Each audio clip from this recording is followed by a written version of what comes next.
കോടാനുകോടി രൂപ മുടക്കി ഒരു മുഖ്യമന്ത്രിയും കുടുംബവും വിദേശയാത്ര പോകും തെറ്റാൻ ഞങ്ങൾക്കില്ല. പക്ഷേ സാധാരണക്കാരനായ കമ്മ്യൂണിസ്റ്റുകാരൻ അത് എന്തുമാത്രം അംഗീകരിക്കുമെന്ന് ചിന്തിക്കാൻ നിങ്ങളുടെ പാർട്ടിക്ക് കഴിയണം.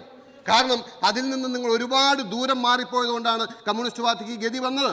ഇത് ഞങ്ങൾ പറയുമ്പോൾ നിങ്ങളെ കുറ്റപ്പെടുത്താൻ വേണ്ടി പറയുന്നതാണ് എന്നാണ് നിങ്ങൾ ധരിക്കുക. ഞാൻ പിന്നെ കൂടുതൽ കാര്യം ഞാൻ ഉന്നയിച്ച ഒരു വിഷയത്തിൽ എനിക്ക് അവിടെ കാരണം എന്നെ ഏറ്റവും കൂടുതൽ കമ്മ്യൂണിസ്റ്റ് പാർട്ടി വേട്ടയാടിയതും എനിക്കെതിരെ വലിയ സൈബർ ബുള്ളിങ് നടത്തിയ ഒരു വിഷയമാണ്. യഥാർത്ഥത്തിലൂടെ നമ്മളൊരു മാസപ്പടി വിഷയം ഞാൻ കൊണ്ടുപോകും. ആ വിഷയത്തിൽ നോക്കിയോളൂ. മാസപ്പടി വിഷയത്തിൽ ഞാൻ പറഞ്ഞ കാര്യങ്ങൾ ഞാൻ ഇപ്പോഴും ഉറച്ചു നിൽക്കുകയാണ്. അതിന്റെ അകത്ത് ഞാൻ നിയമ നടപടിയുമായി പറയട്ടെ ഞാനിത് പറയാൻ കേരളത്തിന്റെ വിഷയം ഇത് വ്യവസായത്തെ കുറിച്ചുള്ള ചർച്ചയാണ്. നിങ്ങൾ സാധാരണ സ്ഥിരമായി ഉന്നയിക്കുന്ന പല്ലവി ഇവിടെ പാടില്ല.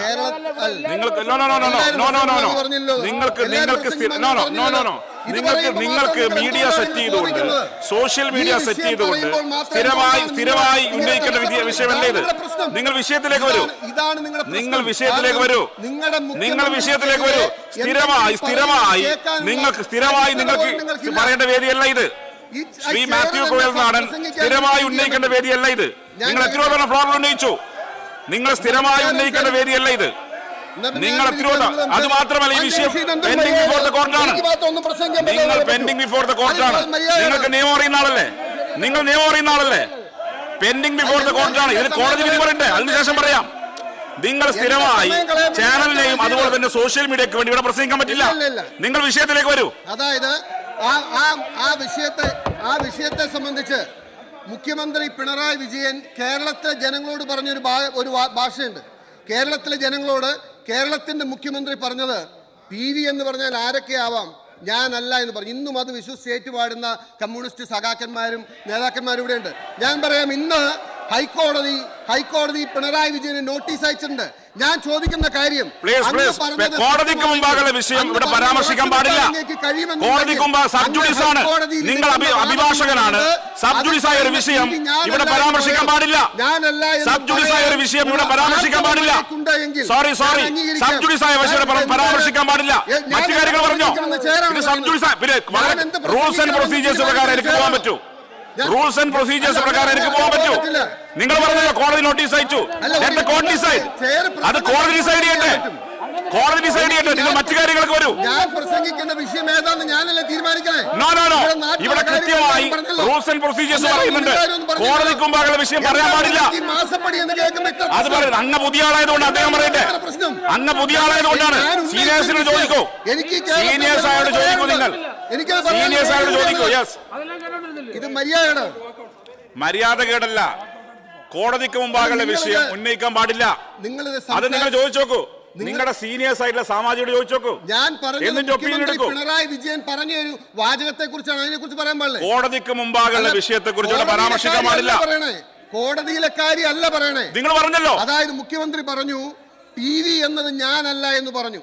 ശരിയാണല്ലോ, അത് കോടതി പറഞ്ഞല്ലോ. ഞാൻ പറയുന്നത് ആ വാദം അദ്ദേഹം എടുക്കുമെന്നുണ്ടെങ്കിൽ ഞാനൊരു ഭാഷ പറഞ്ഞിരുന്നു. PV എന്നത് ഞാനല്ല എന്ന് പിണറായി വിജയൻ തെളിയിച്ചാൽ ഞാൻ എൻ്റെ MLA സ്ഥാനം രാജിവെക്കാമെന്ന്. അത് പറയാൻ വേണ്ടി ഞാൻ ഈ പാടുപെട്ടത്. കാരണം ഞാൻ നിയമസഭ പറയുന്നത്.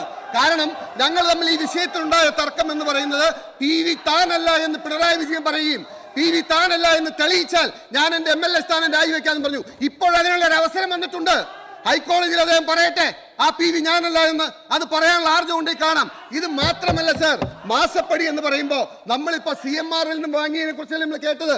ഞാൻ ഒരു രേഖ ഈ സഭയുടെ മുമ്പിൽ പറയാൻ ആഗ്രഹിക്കുകയാണ്.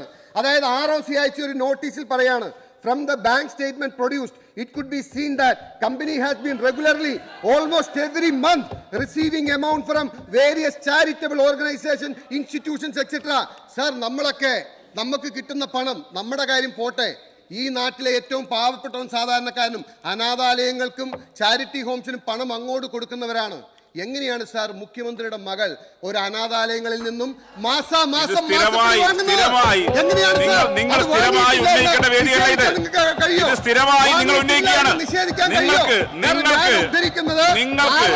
അയച്ച രേഖയാണ്. ചട്ടവും ക്രമവും പാലിക്കാത്ത ഒരു കാര്യവും സഭാരേഖയിൽ ഉണ്ടാവില്ല. ഇതുപോലെ ചട്ടവും ക്രമവും പാലിക്കാത്ത ഒരു രേഖയും ഒരു വാക്കും സഭാരേഖയിൽ ഉണ്ടാവില്ല. വസ്തുതാപരമായി തെറ്റാണെങ്കിൽ നിങ്ങൾ നിങ്ങൾക്ക് നിഷേധിക്കാം. പക്ഷെ ഞാൻ പറയുന്നത് വസ്തുതകളുടെ അടിസ്ഥാനത്തിലാണ്.